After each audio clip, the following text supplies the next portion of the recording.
Well, hey, everybody, here we are at day 15, and we're in John chapter 7. This is a point where curiosity and gossip and conversation is happening about Jesus, about who he is, about how he can do the things that he does. And there's some that think he's the Messiah. There's others that have varying views. Some think he's crazy. Others think he's demonic possessed.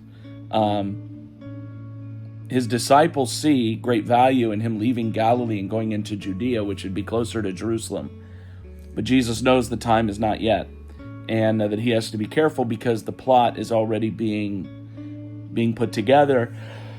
To try to catch him, to try to off him, to try to get rid of his voice.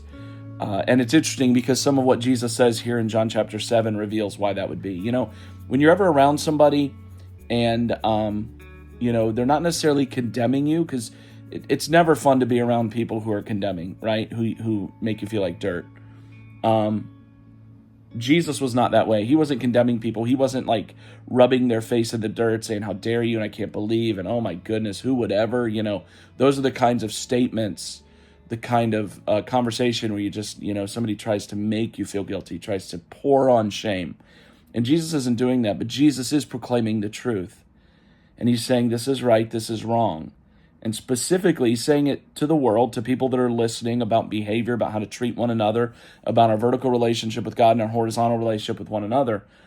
But he's a little more firm, a little more aggressive with the religious leaders of his day, because they're supposed to know how to live. They're supposed to toe the line. They're supposed to honor God in word, thought, and deed. And Jesus knows what's going on behind the scenes. He knows how they're plotting because they don't like what he has to say. And even in this chapter, there's some criticism around that. Like, how does he know these things? Like, he didn't even study where everybody else studied. And Jesus says, what I know is not of my own accord. It's what I've been given by the Father. He's the one that has given me this knowledge, and I'm presenting it to you, and yet you don't really want to listen. And he even says, to the disciples when they're like, let's go to Judea, he's like, that you can go. The world doesn't hate you yet. They will, but they don't yet. The world hates me because I'm testifying to evil acts that are going on in this world.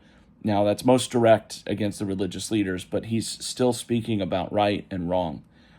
And I think the challenge to me is just to remember that I'm not the authority in this world. I don't have the agency to get to choose, in my opinion.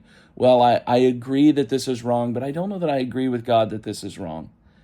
And if I'm honest with you, yeah, there's places where I'd like to take a whiteout marker and white out particular verses, because it'd make my life a lot easier if I didn't have to feel conviction for disobedience. And I could just satisfy my flesh. But I'm not king. I'm not majestic. I'm not the Holy One. I'm not the creator. God is. So he has authority to dictate to me what's right and what's wrong. And he has that authority for you. The question then, that what rests in our hands is, do I choose to submit? Do I choose to agree to say what God says about life here on earth? Do I follow the way of Jesus? That's what I'm maybe thinking about today. Am I following the way of Jesus? Am I obeying him where he's calling me to obey him, even though in those moments I don't necessarily want to? But he's trying to protect me from living a life of destruction and a life that is satisfied with evil. He's teaching me, disciplining me, because he's a father who loves me, in how to honor him in a life that's fruitful and a blessing to myself and to others. So, all right, look forward to seeing you tomorrow. Bye.